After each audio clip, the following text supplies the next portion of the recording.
तो फ्रेंड, आज की वीडियो सीरीज के अंदर हम डिस्कस करने वाले हैं working principle and the operation of the rotameter for discharge measurement. यानी जो आपका रोटामीटर है वो क्या होता है, वो बेसिकली बहुत पॉपुलर टॉपिक है ये।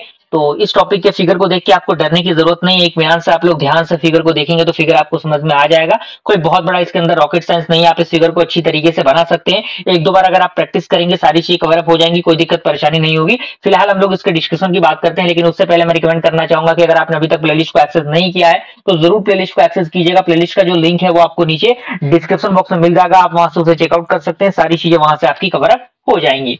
हेडिंग आपको बना लेना है रोटामीटर के नाम से। इसमें सबसे पहला पॉइंट कह रहा है कि rotameter is a constant pressure drop variable.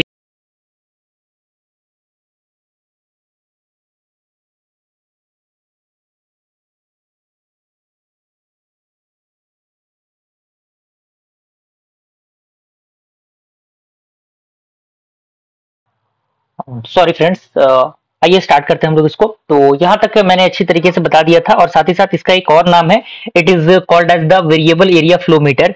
यानी कहने का मतलब क्या है कि अगर variable area flow meter examination में आ गया तो आपको देख के घबराने की जरूरत नहीं है, चीज वही है, बस थोड़ा सा नाम अलग है। ओके, इसे हम क्यों कहते हैं, तो यहाँ पे कह रहा है कि because it consist of an upright trapped process. यानी कहने का मतलब क्या है कि ये जो अपराइट ट्रैप्ड फेसेस ट्यूब होते हैं उनको कंसिस्ट करता है with its narrow end round end larger end upon shown in figure 2.9। जैसे कि आप इस फिगर में देख सकते हैं, सारा फिगर का जो प्रोसीजर है दिया गया है, जो भी इसकी नेमिंग है, नेमिंग यहाँ पे दिए गए हैं। and the float is made up of such a diameter that is completely block the inlet of tube and the fluid flow through the tube from bottom to the top। यानी कहने का मतलब क्या है कि जो भी वर्किंग प्रोसीजर है वो इस फिगर के द्वारा ही बन रहा है। कहने का मतलब क्या है कि फिगर अगर आप बना लेते हैं तो पूरा अंडरस्टैंडिंग जो है वो आपका क्लियर हो जाएगा। आप देख के बता सकते हैं किस तरीके से फ्लो हो रहा है, किस तरीके से कौन सी चीजें किस सेक्टर में जा रही हैं, सारी चीजें वहां से आप अच्छी तरीके से बना सकते हैं। कोई दिक्कत परेशानी आपको नहीं होनी चाहिए इसके अंदर।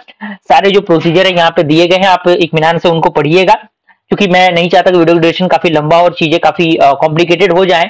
काफी इजी पे मैं चीजों को मैं लेके चल रहा हूँ, क्योंकि कम से कम अगर आपके पास नोट्स अवेलेबल हो गया तो आप उन चीजों को पढ़ के आसानी से समझ सकते हैं। इसके एडवांटेज और डिसएडवांटेजेस भी दिए गए हैं। एडवांटेजेस में आप देख सकते हैं अलग अलग पॉइंट दिए गए हैं, आप इन सारे पॉइंट्स को लिख सकते हैं। या फिर अगर इसके एडवांटेज और डिसएडवांटेज आपको समझ में नहीं आते हैं तो आप डायरेक्टली गूगल पे जाइए, सर्च कीजिए, वहां से आपको उसके एडवांटेज और डिसएडवांटेज एक नए तरीके से देखने को मिल जाएगा। ओके, तो मुझे पूरी उम्मीद है कि ये चीज आपको अच्छी तरीके से समझ में आ गई होंगी। मिलता है फ्रेंड्स अगले वीडियो में, तब तक के लिए थैंक यू।